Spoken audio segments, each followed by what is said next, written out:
Good evening, good evening, good evening, and welcome to what I like to call the virtual California African American Museum. For those of you who I have not yet had the pleasure of meeting, my name is Alexandra Mitchell. I'm delighted to be the manager of education and public programs here at CAAM. We're joined this evening for In Conversation featuring Maurice Carlos Ruffin, who will moderate a discussion with Robert Jones Jr. as he discusses his debut novel, The Prophets. We are celebrating Pride Month with the Prophets, which tells a forbidden union between two enslaved young men in Mississippi on a plantation, the refuge they find in each other, and the betrayal that threatens their existence. The book is available for purchase via SOM Books. We encourage you to find it there online. Maurice Carlos Ruffin is the author of We Cast the Shadow. The novel was a finalist for the Dayton Literary Peace Prize, the PEN Faulkner Award, and the PEN America Open Book Prize. It was longlisted for the Center for Fiction Prize and the Aspen Words Literary Prize. The novel was also a New York Times editor choice. His next book, The Ones Who Don't Say They Love You, will be published by One World Random House in August of this year. Robert Jones Jr. is a writer from New York City. He received his BFA in creative writing and an MFA in fiction from Brooklyn College. He has written for numerous publications, including the highly coveted New York Times, Essence Magazine, and the Paris Review. He is the creator and curator of the social justice social media community, much beloved Son of Baldwin, which has over 275,000 members across platforms. The Prophets is his debut novel. We are so excited to have these two incredible writers in conversation tonight. As you know, if you joined us before, you're able to use the question and answer feature to engage both Maurice and Robert this evening. And without further ado, I would like to turn the conversation over to them both.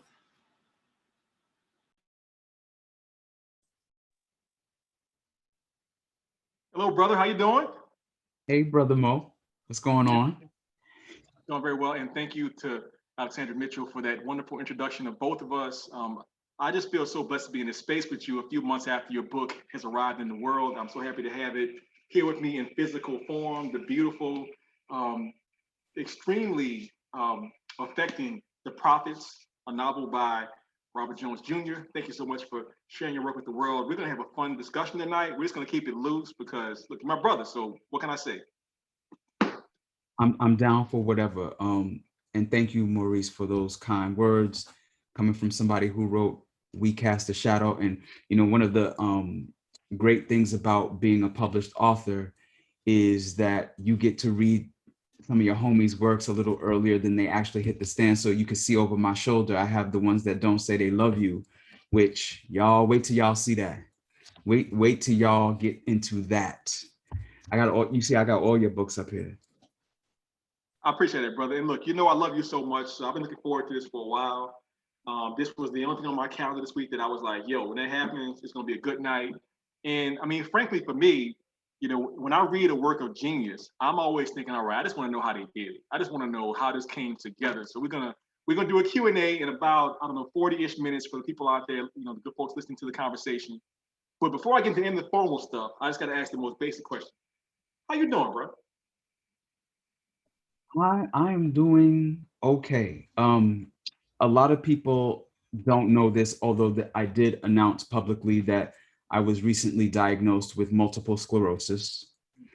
And as a result, my health is unpredictable. One of the things about MS is that it is, you can get an attack at any time for any reason.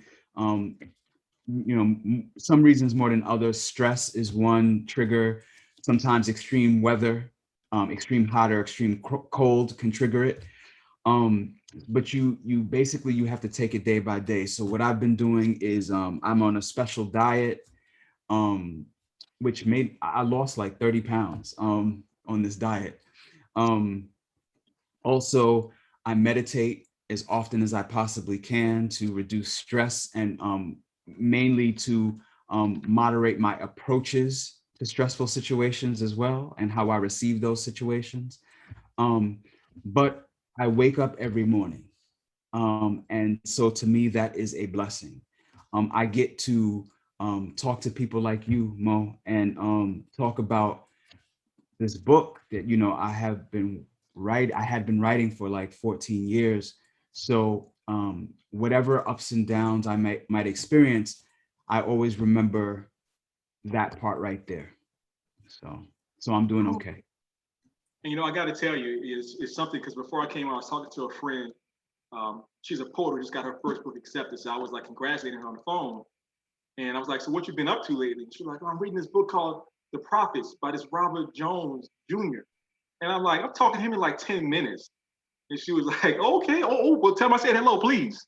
You'll know who she is one day when her book comes out. But my point is that people have been engaging with this book by the many thousands, tens of thousands. People have been affected by it. And I do want to also take one more step back, because we've spoken a few times in the past year, for the book events and other things like that.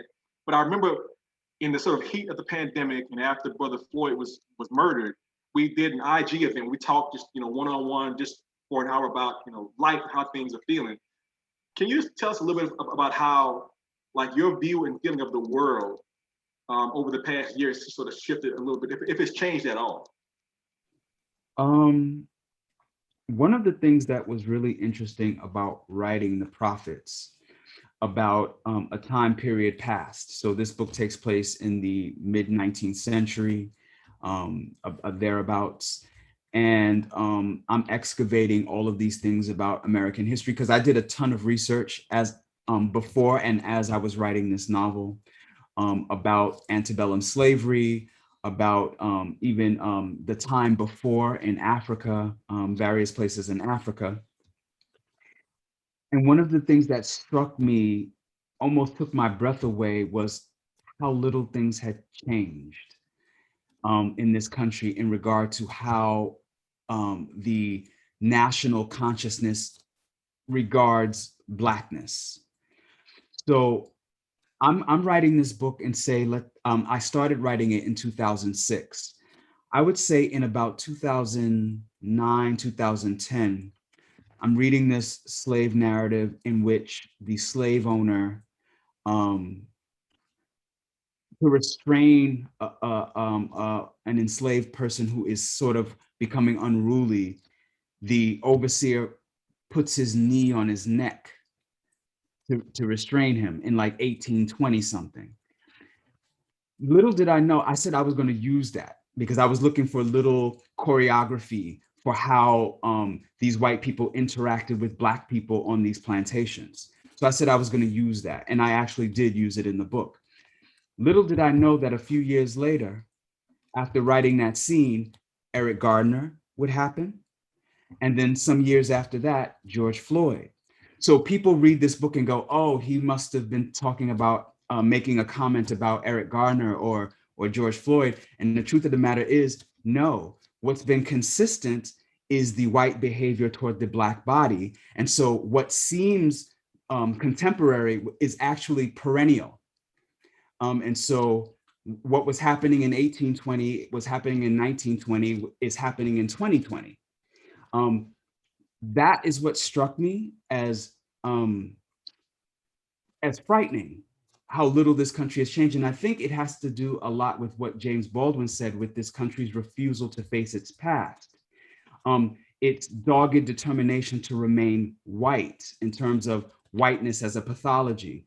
James Baldwin said, I don't want to be white, I want to grow up. And that's kind of how I feel about it, is that whiteness is almost this perpetual state of infancy or adolescence where it's just carnivorous in this way that dehumanizes us, yes, as oppressed people, but I think dehumanizes people who embrace whiteness even more, and they just don't realize it. So how I feel about this country is the way I have always felt about it. I do not trust it. Mm. Man, look, I feel that 100%, and I definitely want to make it clear that I know that myself and many of your supporters are wishing for your health, that you stay healthy as possible, that you improve over time, and that you have more good days than bad days. And of course, I want to see the best for you personally. So We made the same hand motion at the same time. I wasn't trying that on purpose, but so definitely, and I think what you said, definitely there's some wisdom from yourself, from Mama Tony, from Baldwin. I remember having a discussion with Cassie Lehman when my book came out about that sort of circuitous nature of how they treat us over time. And I'm just wondering, clearly you're in conversation with some of our great geniuses. I just mentioned two of them, Mama Tony and Baldwin. Can you tell us a bit about how their legacy fed into your work? And I just want to say at the outset, like, even though your book is very new, your work is already affecting my work. I'm writing, in the past few months, I'm thinking like, how would Robert handle this problem in this story? I mean, you're doing that to me. You're doing it to writers all around the world right now. So just keep that in mind. But how are your ancestors affecting you when you wrote this book? As they appear over my shoulders right now, that is how they manifested for me during this entire process. And not just, I mentioned Morrison and Baldwin the most because I would say that they had maybe the most direct impact on how I approached structure and language and things of that nature. But really, there are so many others. You already know the length of my acknowledgement section for all of the people that I wanted to thank, particularly the writers who impacted my writing. So there's Alice Walker, who had a very, particularly Temple of My Familiar, 10 pages of acknowledgements. Ooh, that is a lot of praise, bro. I know that's wild, but I still left some people out, believe it or not. And that really burns me every time I go, damn, I forgot this person. Damn, I forgot that person. So Alice Walker, in particular, Temple of My Familiar, because I love the way she deals with spirit and forgiveness and evolution and humanity. There's, of course, the great Zora Neale Hurston, who was not afraid to write in Black dialect. There's the little known and should be better known, Wallace Thurman, who was in 1929 writing about the intersection of Blackness and queerness. That a lot of people don't know. He died very young, brilliant man, but died very young. I think he was like 32 when he died.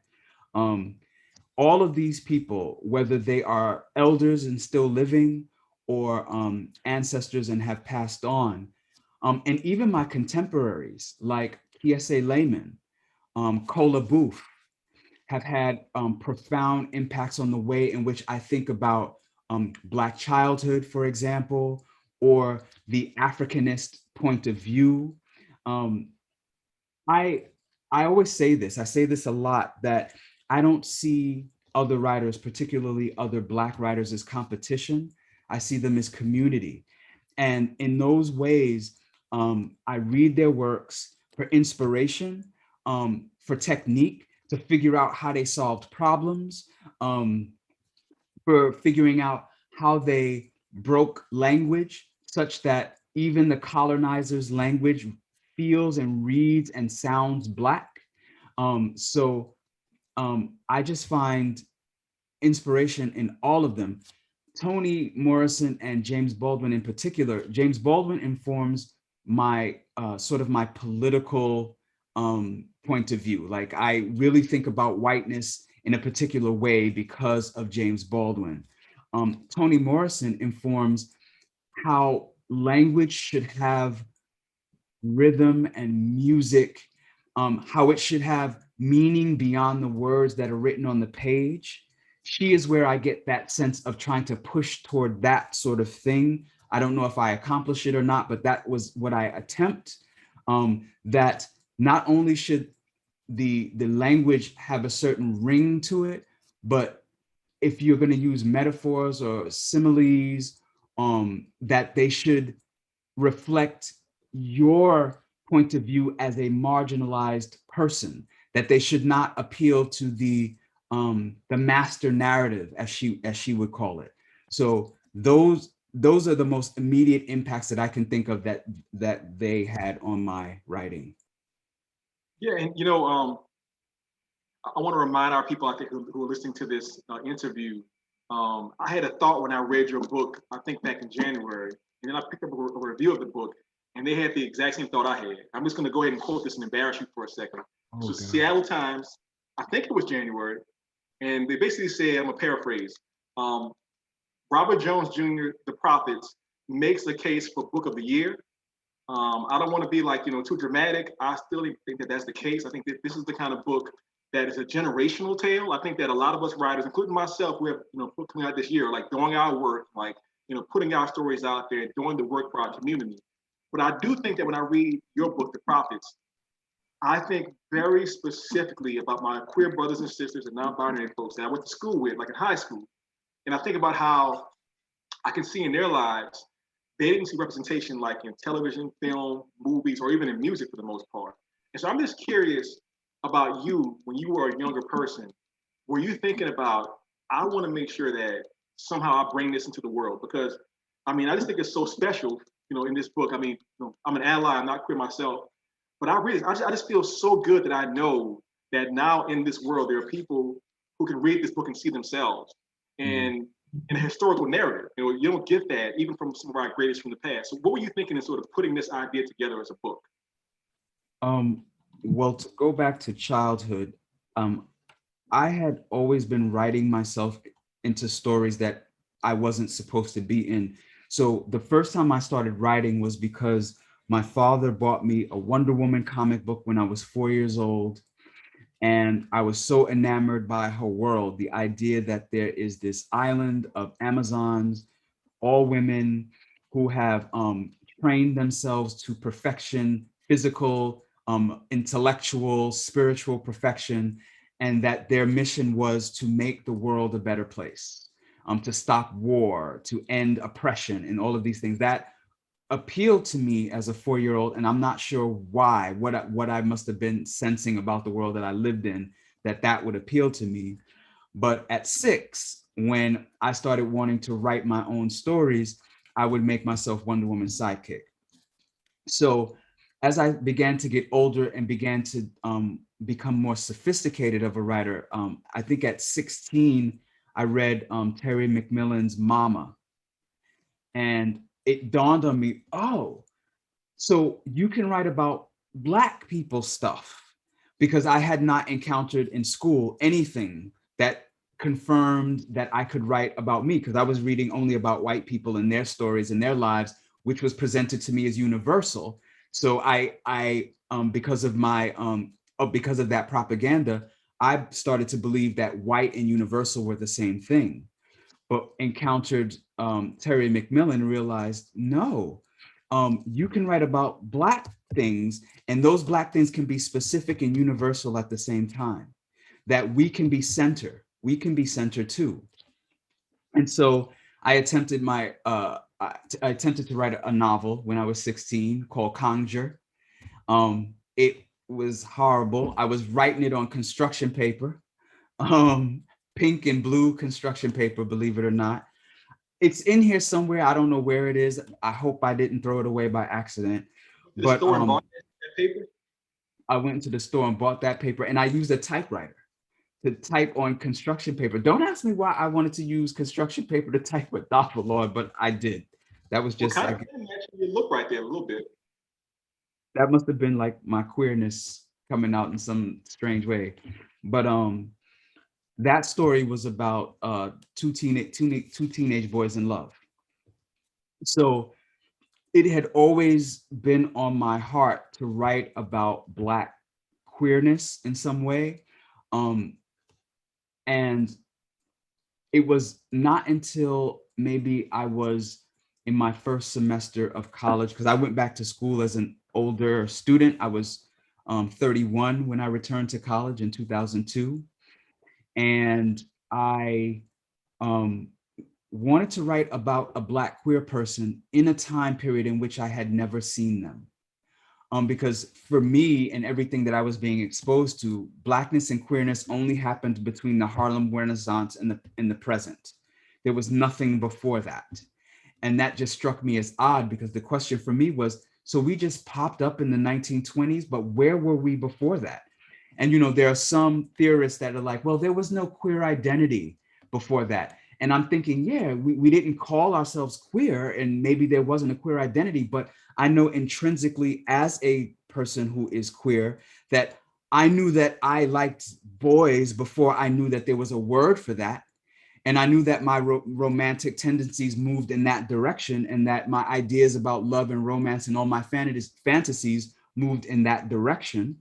So I didn't require a specific identity to understand that.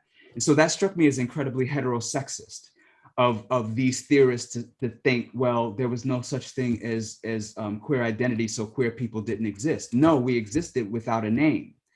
And so I scoured to look for in the canon any hints of Blackness and queerness during a time before the Harlem Renaissance, and only could find it in under the context of rape and sexual assault. And of course, my question was, well, what about love? And realized, as Ancestor Morrison said, that if I can't find the book I wish to read, then I'm going to have to write it. And was terrified to do so because I knew I anticipated a lot of pushback from people who are very pristine about that period of time and wanted to remain cisgender and heterosexual and beyond reproach in that sense. But I went ahead and wrote it. Now, this is a little bit of a short question, and I have a longer one to follow up, but are people ever surprised when they learn that Robert Jones Jr. is also son of Baldwin?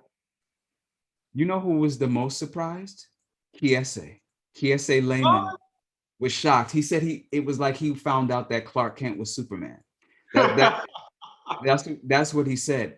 He was like, I had no idea it was you, because I didn't realize that when I started Son of Baldwin, people weren't aware that it was me. They just thought Son of Baldwin was this anonymous group of people, perhaps, that were doing these things. And when it became, it started to become public knowledge that it was just one person, just this guy, Robert Jones Jr., then people were like, oh, snap, or whatever. So yes, that people do get very surprised to find out. I mean, it does seem like a superhuman effort that you produced all that work. And in fact, look, I'm just gonna take a picture for Kiese. I'm gonna send it to him so he know we're talking tonight.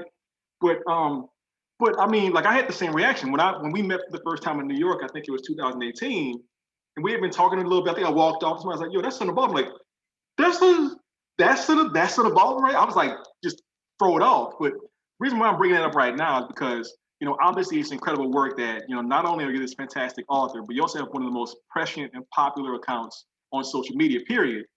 And I can always see it's this sort of interaction between what you do in the literary work and then the social media space. What I'm trying to say is this: in The Prophets, you have this amazing character, one of my very favorite characters I've read in years, King Akusa, right?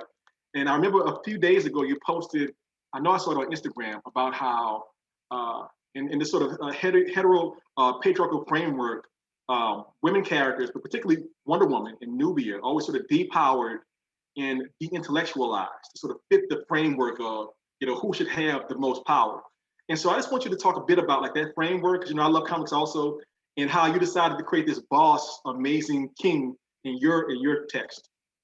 You know, that's exactly the reason, is that I got tired of seeing these tropes and stereotypes that did not reflect or represent my lived experience of a variety of people, Black women, Black men, Black queerness and such, and wanted to write those particular people as I knew them. King Akusa, Maggie, Sarah, and others remind me very much of my great-grandmother and her sisters, who were the children of slaves and who lived on what I recently found out was the plantation in which their parents were enslaved in South Carolina, in Dillon, South Carolina, in a small part of Dillon called Little Rock, not to be confused with Little Rock, Arkansas. And these women were so varied and alive and vulnerable and strong and funny and serious and all of these things, and never in the ways in which I see them on like in film, for example, like in The Help or all of these other movies that sort of paint Black people in these really one-dimensional ways. So it was always my intention to broaden the spectrum of that particular portrayal. In regard to why and how I write those kinds of characters, is because I'm always checking myself on what harms am I perpetuating? How does my privilege show up in what I do and say and write and think and believe? Because while I am Black and queer, which are two sites at which I feel oppression, I am also cisgender. I'm also a man. I'm also educated. I also live in the United States of America, and those things privilege me. And so I'm always reckoning with this idea of innocence and how I should be rejecting innocence because that shouldn't be the standard. That my flawed self is human, and that this life is a process. And so I'm not gonna beat myself up in this purity attempt, but I'm gonna be open to learning and growing, and to understanding and to being accountable.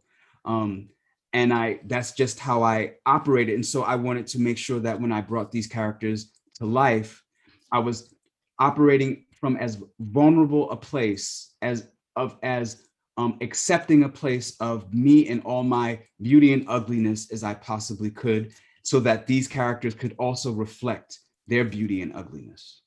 You know, and that's something I think about when I think about your book so much. I mean, it's two things I see happening. First of all, you mentioned earlier about how important community is to you. And I mean, this book has an amazing cast of characters. I mean, you have people of all ages, from sort of different parts of the community. You have you have these white characters, you have very young characters, and you do them all in their own voices. Like you're not just using the same authorial voice throughout. And then on top of that, you're making very specific choices about how you present the characters. Like I know I mentioned to you before, I was so impressed by the tenderness between your two lead characters and how you make it a point to show them like this sort of like just gently touching each other or just looking at each other's eyes, as opposed to these sort of tropes and stereotypes about queerness, which are always just off to the side somewhere.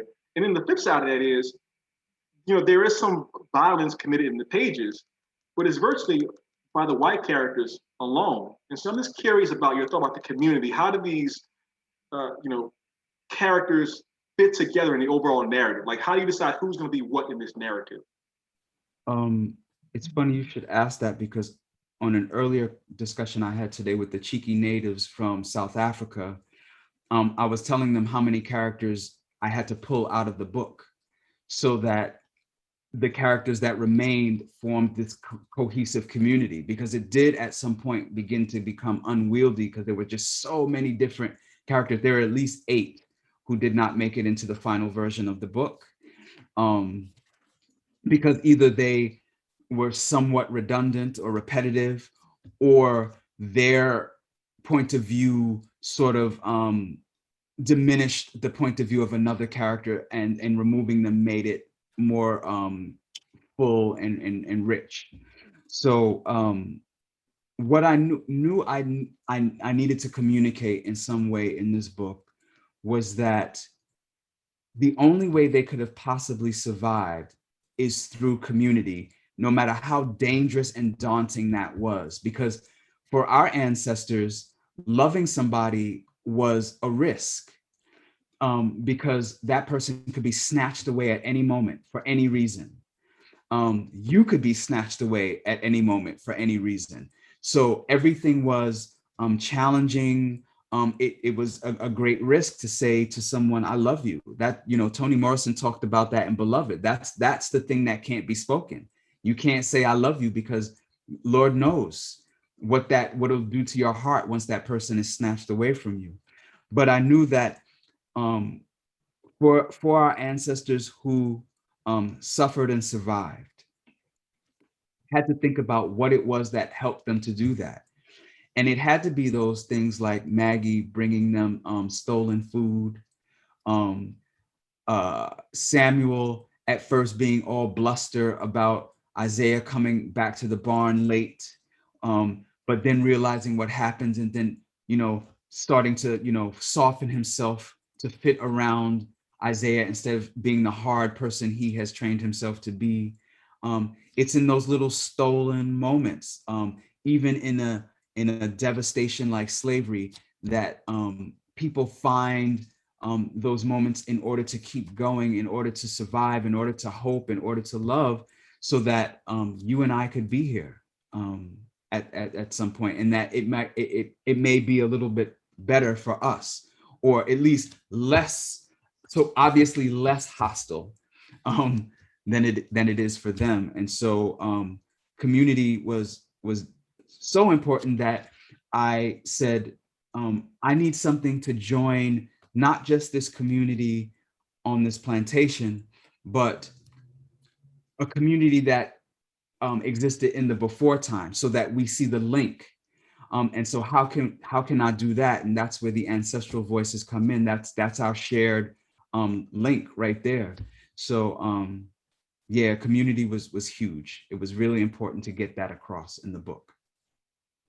You sent me an article a few weeks ago about young Black men, and I think also about queer boys, and it was this idea about how we're sort of forced to present ourselves in the world. And certainly with Isaiah and Samuel, there is a dichotomy in how they sort of approach things. Like you mentioned a few seconds ago, there's a hardness versus a softness.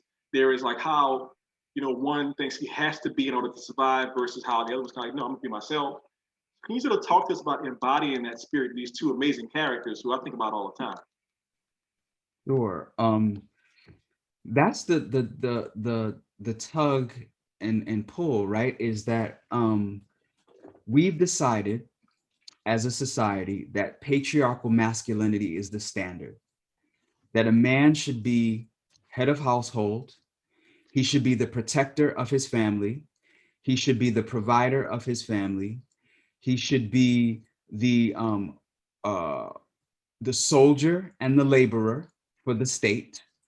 And his role is to ensure that the woman or the femme or whomever is submissive, that he is constantly procreating so that the state can have the soldiers and laborers it needs to keep the rich rich. And we've all decided that this is nature, that this is natural. It doesn't even dawn on some modern people that these are constructions, that there is nothing written in existence that says the man has to be the strong one. But we have decided, yes, that is, because biologically a man is bigger than a woman, so he's got to be. But there are some anthropologists who discovered that in some societies, women were the hunters and men were the gatherers. So no, none of this stuff is written in stone. None of this is all constructed. And so when I was thinking about Samuel and Isaiah, I was thinking about precisely that one of them is going to be the person who believes the construction, and the other person is going to be the one that says, no, that construction doesn't feel natural to me. So I'm going to be the thing that feels natural to me no matter what. And yes, that sometimes is some tension between them, but it's also what draws them to one another. So that's. Ooh, I love that part of the book so much, and I was looking at my notes on my phone and back to the book, and I was thinking about the missionary Gabriel, and just like what a fool he is. Like he's sitting in this place where exactly what you're saying is going on. Like he's seeing these people who love each other in a way that to him just seems so alien. He can't contemplate that, the soul and the spirit and the body interact in almost any way that is natural to the people involved in the relationships. He's like, this is wrong to have these two young men connected like that. And King Akusa, to their credit, is like, look, I understand you don't quite get it. Just pay attention and try to understand and keep your mouth shut. And he just cannot understand what he's seeing. And I think that, like you said earlier, that sort of way that things come back over and over again. We see it today. We see it how people respond to, queerness and to people who just don't conform to what they're thinking about. And I just want to I'm not even sure about if there's a question. I just want to say that it's one of my favorite parts of the book is that as a writer who creates my own scenes, my own sort of mise-en scene, I was like just smiling the entire time, being like, he put this thing up perfectly when he wrote this scene. So thank you for that. Thank you. What I was thinking about was like I was doing some research on European romance and love, and realized that those things came rather late to Europe. Before that, it was you were married to whomever your parents decided would make sense in terms of wealth, in terms of accumulating resource. Love had nothing to do with it. You were sold to a man. It was usually a girl, and a young girl at that, sold to an older man who would then have babies with her and make her keep house and, do all of those sorts of things. And love was irrelevant. And so for Brother Gabriel, he's coming to this village and he sees these Kasongo people, and love to him is strange. Like it doesn't make sense that these people should be coupled simply because they love each other. He's thinking about, well, what about their productivity? How do they add to the state? How do they add to the kingdom? So he's only looking at them through economic means, while King Akusa is like, you silly goose, like this is beyond that. This is spiritual. This is beyond even me. This is ordained. Don't you see? And realizes really quickly how puny their ideas of love and how small their vision is. I really feel like when I was watching the book, that's exactly one of the things I kept thinking about. Amongst all these characters, you keep giving us different depictions of what love can be like. And, of course, the love between Samuel and Isaiah, between the two young men over in the village, like it's such a beautiful thing in how the community accepts what they're doing. And yet then you have like Ruth, for example, with Massa, and how like their interactions are so twisted. It's not like, we're in love, we just want to be happy. It's like, no, I got to rule over these black bodies over here. I got to play psychological games over here. That's what Ruth is doing. And I was just interested in how you were sort of conceiving in your mind how to present these characters. Because I do want to say that to me, often in like slave narratives or narratives that involve people who are enslaved, the white characters are like so flat, you have no idea of their interiority, like who they really are, what they really want. But I was like, yeah, I mean, these people are doing some pretty evil stuff, but I can definitely see inside of their minds, and I don't like what I'm seeing inside of their minds.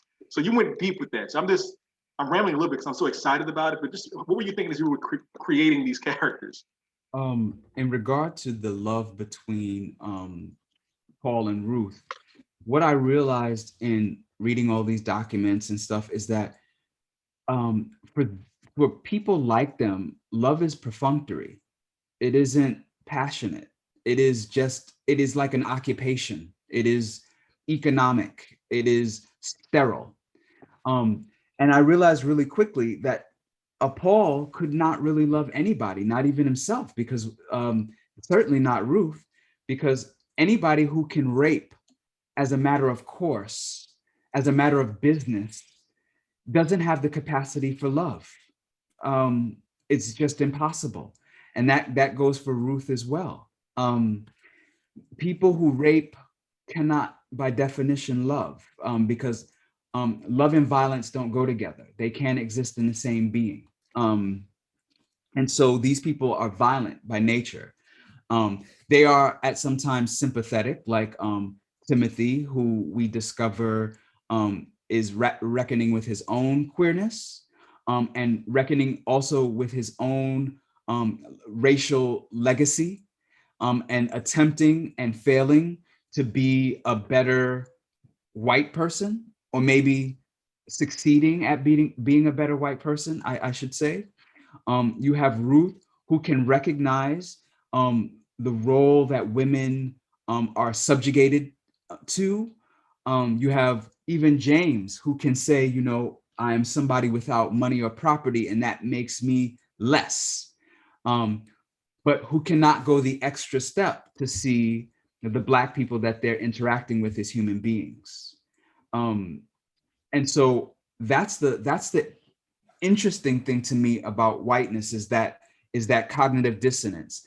At once thinking of yourself as the most civilized creature on the planet, and at the same time doing the most debased things possible, which undermine this idea of civility. And then not recognizing that any of that has been undermined. In fact, gaslighting your victims into believing that they are the savage ones when it is actually you. Now I'm starting to sound like Baldwin with my mid-Atlantic accent. Well, I mean, the thing about it is, I mean, but it's all true though. I mean, like that complexity is what makes the book such a wonderful experience. And I do remember one of our Twitter followers had sent something out, and I think I showed it to you beforehand. But he was asking about, like, to me, what you're saying there about this sort of pragmatic look towards love, where it's not about love, it's about like ownership. That definitely ties into this idea that the follower was asking about racial capitalism. So on the one hand, you got Paul, who sees Black folks as just like these items to be traded about, and he can rape them as much as they want to, and there's no consequences for that. Then he also sees like Ruth as a means to an end, where like she produces children for him, and she like keeps the house running properly, yada yada yada. And so I guess like to sort of tie into that question, you mentioned earlier that there's so many things that have not changed since then. So of course you mentioned Brother Floyd a little bit earlier, but what else do you think about in terms of racial capitalism? Is it like just with politics? Is it with like police? Is it with publishing itself? Is it with other things as well? What are you thinking about as being related to racial capitalism today in our current society? In the United States, I don't think anything is not racial capitalism. I think art, media, politics, society, recreation, whatever you could imagine is infused with this idea that Blackness is at the bottom of the hierarchy and whiteness is at the top. And the way in which we give whiteness definition is by ensuring that Black people recognize that they are not just not full citizens of and entitled to the justice of the law, but that they are not even people, that they are expendable, and that they will get no justice, that they should have no peace. Everything does that. Just even in the way that we're stolen from. We create the culture, they take it and make money off of it. Everything is just racially charged in this way that it is exploitative. And so when I'm thinking about, it's always hard as an artist to find, okay, am I being true to myself? And am I also being fair, honest, and true to the larger Black community? Because do I have the right to be seen as an individual, or must I also be seen as a Black person in the community? And what do I owe to that? So yes, everything, even publishing. I'm sort of surprised that a book like yours, or a book like mine, or a book like Kiese's, or a book like Donnie Walton's can be published. And then when I think about it, I'm like, if they're publishing this book, does it mean that I am also contributing to the racial economic system in here that somehow is inherently anti-Black? Has my message been lost? Is it being co-opted? Is it being absorbed by this capitalist system? So it's always on my mind, and it's always this tension. A friend of mine, Phil Jimenez, who's a comic book artist, was talking about, but this is an age-old question. Art used to be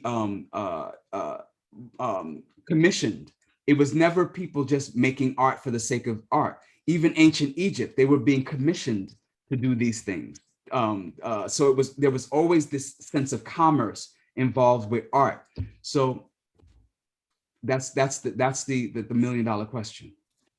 I think I have that same question all the time. Like I had read the Kid Harris's book, The Other Black Girl, and that book is like very specifically calling out like racism within the publishing industry. And I just kept thinking when I read it, I got the advanced copy. There it is. There it is. I kept thinking, they let this book come through too. It just makes you wonder, like you said, like, are we doing the work? Or are we doing their work? And like Ancestor Toni Morrison said to us, part of what they do is they keep us guessing. They keep us trying to figure out what does this all mean to ourselves. And so definitely, yeah, I have that same feeling all the time. I do want to bring in some of our audience participants, and I see a few names I've seen at other gatherings that we've done in the past. So I'm going to bring in Bronlyn Domingue. So this is a great question that I really think the audience is going to appreciate. So Ronlyn says, how did you handle the emotional and spiritual intensity of writing this brilliant novel? What practices, rituals, and relationships in the flesh or the spirit help to center you enough to keep going? Because obviously you're creating something that's like very much artistic and of the spirit, and that takes something out of you to create that. So how did you protect yourself? I think it's part of what the question is saying. Thank you for that question, Ronlyn. So this was a scary endeavor because I was deeply insecure about my ability. Will I be able to tell this story the way I wanted to tell it? Did I have the requisite skill, intelligence, patience, endurance? So that was that right there. And then worrying about how it might be received. That can often be paralyzing in the sense that you don't want to do it because you're afraid that people would hate it and then they would attack you for it, and that you would have to deal with that emotional violence. But then you get this gut, or at least I got this gut sort of guilt that I felt in the pit of my stomach, that every time I wasn't working toward this, I felt horribly guilty.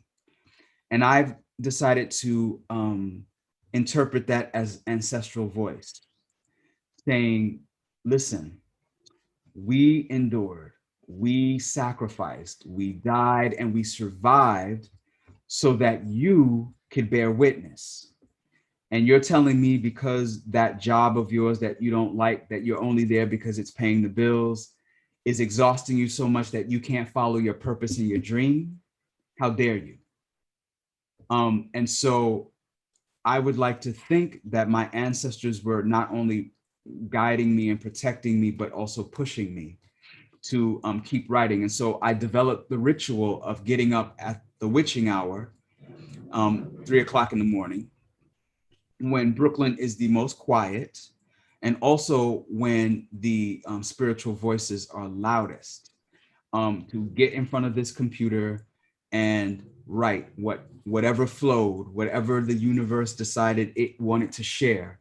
I would write, and I would do that for 1 hour from 3 a.m. to 4 a.m., go back to sleep at 4 a.m., to get up at 6:30 a.m. to take a shower and get ready for work. Sometimes I would also write on my commute. So on the subway or on the bus, I would write whatever I could. I would steal time at work sometimes. And when I was supposed to be writing a story for my employer, I was actually working on the novel, because something compelled me, because I knew this was a story that had to be told, that I felt obligated as a witness to tell it. That is what kept me going. And what protected me was the knowledge or the instinct or the feeling that this is something my ancestors wanted me to say. So yeah, that's how it turned out. And it required a lot of patience, because I questioned myself this entire process. I hated myself during some of these moments. And it took 14 years to write, because of those insecurities, those fears. But it was important that I not give up.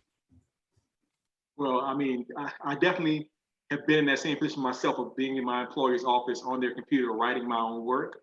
And I also say that I will wait 14 years for a delicious meal that is also nourishing like this one, rather than it being rushed out. I think for our attendees, if they're writers out there, they understand that self-doubt is a part of the process. did you ever like say where you worked at during this period? I'm not sure if you ever said publicly who it was you worked for.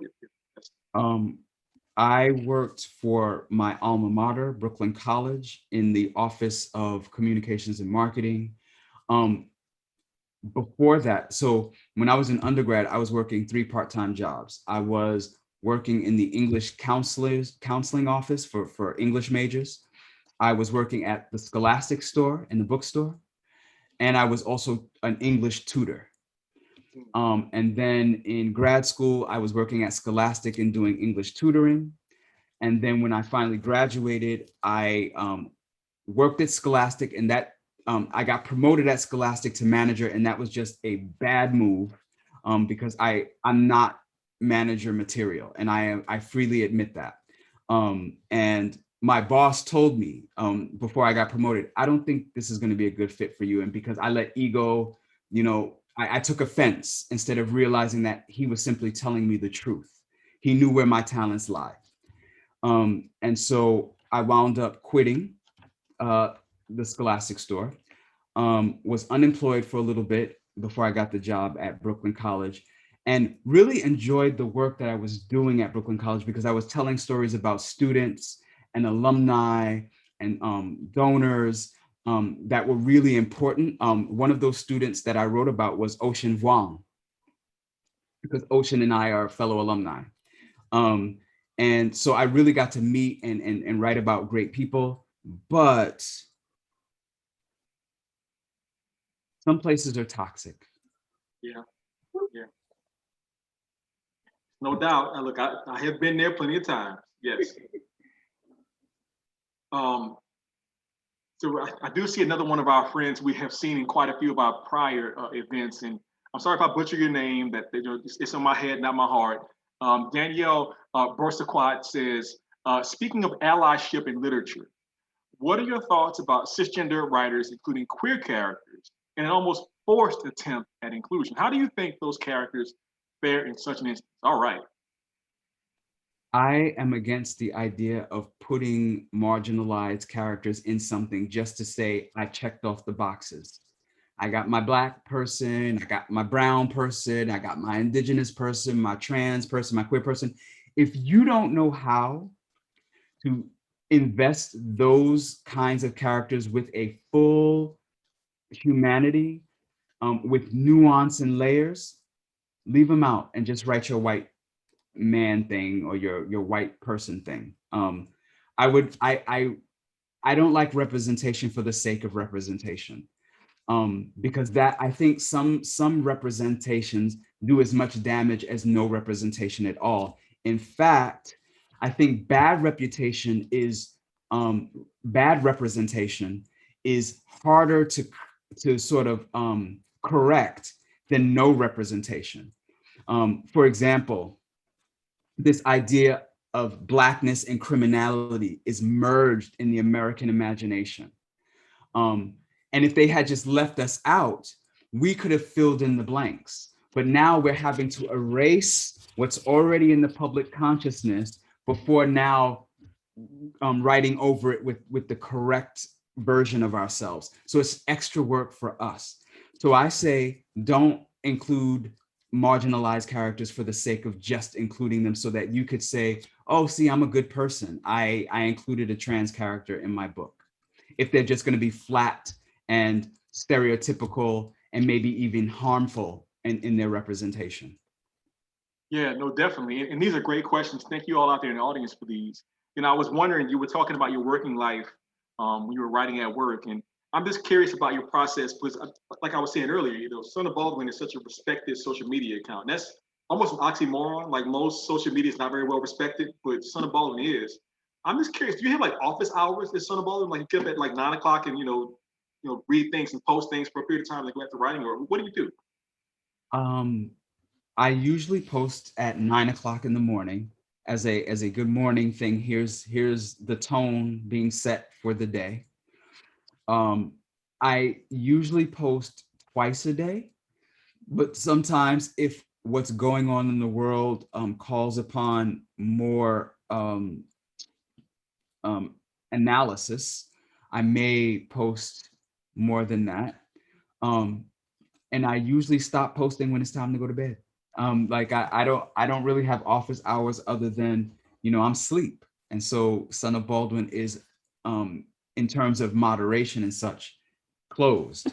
And Facebook just added this great feature where you can turn off comments, and they never had that before. Right. So in the past, if I posted about something that I knew might be slightly controversial or very controversial and go to sleep, when I woke up in the morning, the comment section was a shambles. Just, racism and misogyny and anti-LGBTQIA plus stuff, and I'm just going through like hundreds of comments looking to ban and delete the troll or the person who is being bigoted. Now I could determine, okay, well, if this is going to be a hot button issue, if I'm going to bed, I can switch this off, turn it back on in the morning when I'm alert and can actually moderate the space. But yeah, it's sort of casual. And at some point though, Son of Baldwin does have an expiration date. It is not something that I can do forever. It is just very emotionally, spiritually, and psychologically taxing. And given my prognosis for my health, I have to be very, very careful. And so at some point I will have to stop, but I'm sort of sad about that, but also not really sad about that, because there are so many other brilliant voices coming to the fore. So many young, like, do you know this young brother, Dante Stewart? The name is familiar, but I'm not sure if I actually know him. His book, Shouting in the Fire, is coming out in October. This young brother is filled with such love. And then there's Dr. M. Shelley Connor, who her book Every Man will be coming out soon. They're so brilliant. They're just giving me hope that Son of Baldwin could, say goodbye, and the social media spaces will be still left in good hands, because there are so many people that I think, quite honestly, are even better than the Son of Baldwin space, who are just on it and just, with such new ways of thinking. So it's sad, but also not sad. Well, definitely take care of your health first. I can only imagine how stressful it is. I had an alternate Twitter account years ago, and I remember when the previous presidential era started, my account was very satirical and humorous, and the tone sort of turned darker on Twitter. And I said, I'm not going to be here for this. I can't be a part of this whole like attacking people thing. So I just checked out of that account.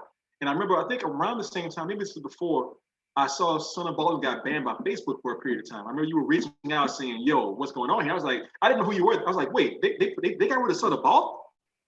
What's the point of having Facebook, And you fought your way back into that space, which I was so impressed by and happy to see that happen, because they always have been doing that to Black intellectuals and creators, whether it's you or even like a Lil Duval, on IG, for example. So yeah, I remember seeing that.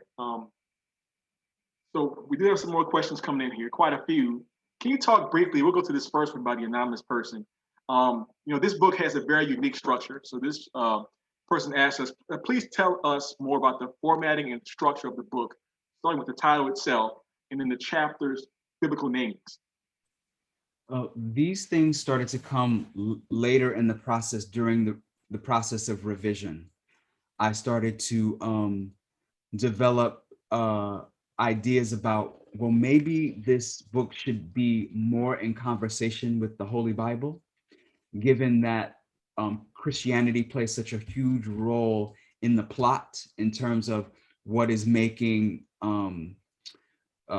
what is haunting Samuel and Isaiah and their love. So all of the characters did not start out having biblical names or names that were inspired by the Bible. That came later as a conscious decision, as trying to not only elucidate some of the biblical scripture in the form of these characters, but also to sometimes criticize particular biblical figures or biblical ideas including naming some of the chapters of the book after Bible chapters that were removed that are part of the Apocrypha. Because my thought about the Bible is, how can you get the whole story when you don't have the whole book? And so, King James removed a whole bunch of chapters that he felt didn't fit in with keeping Christ as deified as possible, showing Christ's humanity. There's one chapter in the Bible that was removed where Christ pushes his friend off the roof and kills him. And everyone says, Jesus, what are you doing? Why would you do something like that? And he says, I'm the Son of God. I can bring him back to life. So showing you how Jesus abused his power. And so, of course, if you want to get people to invest in Christianity, you want to remove all the things that make you question, like, ooh, why would he do something like that? So that is why I kind of set up the book in the way that it is set up. Thank you for that. I'd never heard that story about Jesus pushing somebody off the roof. And of course, I think a lot of us are familiar with the sort of, I forget what they call it, was like the slave Bible, where they took out like 80% of the text just to convince people who were enslaved that, oh, this is what Jesus would have wanted for you to be as a slave. So thank you for that so much. Right. I see we have a couple of questions here, and actually they're sort of related to each other, so I'll try and combine them somewhat. Thank you, Brittany Johnson and Nora Otigbe. Pardon if I'm saying your name incorrectly, but I'll try and paraphrase. So the first one is, what you say to a Black queer writer who is self-critical of their works and the way that they may be received when creating it, and I'll skip down to the end of that. How do we navigate literature, elitism from our eyes onto our works? And the second question is about, your book being so unique, which it is, finding an agent and then sort of guarding it from like changes that you don't want to happen to the book. So how did you navigate that whole space? Woo. Okay. So in terms of self-critical, I think every artist is super self-critical, especially if you're from a marginalized identity or community, because you're being told that your perspective is, I'll give you a point. I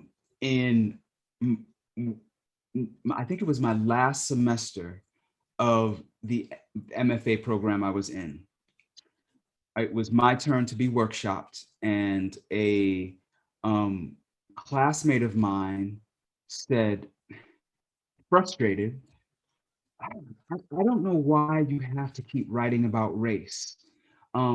It's sort of beneath you, and you're in danger of becoming a Black writer. I didn't have the language at the time to say, you are also writing about race. You just think of your race as default. And there is absolutely nothing wrong with being a Black writer. It is how I identify. I identify, in fact, as a Black queer writer. I am proud of every single one of those words. Those words do not bring me shame, they bring me pride. There's always forces at work, because what I realize is that when you are giving your testimony as a marginalized person, whoever's marginalizing you wants to silence you because they feel implicated. So I say to the Black queer writer, write. That is the most powerful tool at your disposal, in not only communicating your lived experience, such that people won't, as Zora Neale Hurston say, keep you silent and then pretend you liked it the whole time, but also to give a way out to the marginalized people who might encounter your work, and inspire them to also tell their own stories. And then the second question was about what? I think I forgot. So it was about the agent and the manuscript and navigating editorial changes to the work itself. How I dealt with that was, I had the benefit of having Kiese Layman as a friend who recognized my talent, who recommended me to his agent, and that happened to work out, luckily for me. And in terms of my manuscript and keeping my vision intact, I have to say I was rather lucky that I had Sally Kim as an editor, and that the other editors who were interested, one in particular who I will not name, was very clear. They were very clear up front about what they would be expecting from me to do on this manuscript. And one of them really made clear, oh, I want you to make this a novel where it's going to be nicer to white people. So I knew to avoid who felt like a gut reaction, like this is the person I want to work with, and this is the person that I want to avoid. And a writer has to be vigilant in those things. Yeah, absolutely. I see that our moderator has appeared on the screen. Are we doing okay in terms of time? Just making sure about that. And certainly with those experiences, I mean, first of all, yeah, like, look, I have a very close friend who's white who I remember years ago said, you know, you're a great writer, and why are you writing the race stuff so much? And this was at a time when I was just beginning to really think about that. Like, what does it mean to be a Black writer, writing about my experiences of my community? And I didn't have language for it either. I was kind of like, you know, how do you respond to that? I think eventually I told them, it was actually two of them, different situations. I said, you know, my power comes from being honest about where I come from. And I just can't hide that. It's impossible to hide. And then that idea of changing the work. I mean, we've heard that from, you know, Kiese publicly and other writers publicly about, you know, make it less, you know, aggressive towards white folks, or make it whiter or less Black, or, you know, whatever. I hope that that's changing somewhat, but then again, we know history, and history is often a preface for the present. So I do want to take a little sidestep just for a moment. So I know that you were talking a bit about some of your you know, meditation activities. I know for a fact that you're a big fan of Wonder Woman, despite the fact that she's misrepresented in media often. You know, just tell us more about like your personal joys in life, whatever it is, whether it's like relationship, food, travel. You know, what are you looking forward to in the coming, you know, year of your life? Whatever you want to talk about. I am a Taurus, so by my very nature, I love food. Tauruses are big on appetites. And one of the joys has been in discovering, because I've had to cut so many things out of my diet because of my diagnosis. So I can't, for example, have any dairy. I can't have grains or red meat or legumes. I can't eat with certain oils. The only oils I can eat are or cook with are olive oil and grapeseed oil. So there's a lot of things, like I can't have oxtails, rice and peas anymore. But one of the joys has been in discovering ways to prepare meals that harken back to some of my favorite meals. So I can't fry chicken anymore, but I can air fry it. So like, you know, so I can still season my food the way I want it seasoned, and then air fry it, prepare it in a different way and still enjoy it. So that's been one of the joys. And one of the other joys has been in communing with writers like yourself, Maurice, like Deshaun Winslow, with Disha Filia, Kiese Lehman, Honore Jeffers, Donnie Walton, Dantil Moniz, so many others, Brian Broom, just this community of Mateo Escarapor, so many Black writers who we kind of see each other like cousins or siblings, and not as, oh, that's my competition or whatever. And, you know, we just been bigging each other up and supporting each other. That has brought me tremendous joy. And the other thing that brings me tremendous joy is being able to like visit places like the New York Botanical Garden, because something in my spirit needs to be in green space. And so being surrounded by flowers and plants and trees and running water and woodland creatures is just very, it's almost heavenly to me. So those are just some of the things that have been bringing me joy. Well, I know we're getting close to our time here, but before we close out, I definitely wanted to just ask you about, you know, obviously it's been an incredible journey with this book. You started on it, you know, over a decade ago, 14 years ago, give or take. If you could talk to Robert in, I don't know, 2008 or so, whatever year that is, just like tell him about now, what would you tell him? The pace that you're moving at is just fine. Do not beat yourself up for how slowly you're moving, because slow and steady wins the race. Because 2008, Robert was beating himself up something terrible because he was not writing as fast as some of his classmates who were published, who thought maybe that this novel would be a pipe dream or something that he would finish and it would go in the drawer and no one would ever read it until maybe after he died and somebody discovered it or something like that. So I would tell him to just be patient with himself and with the process.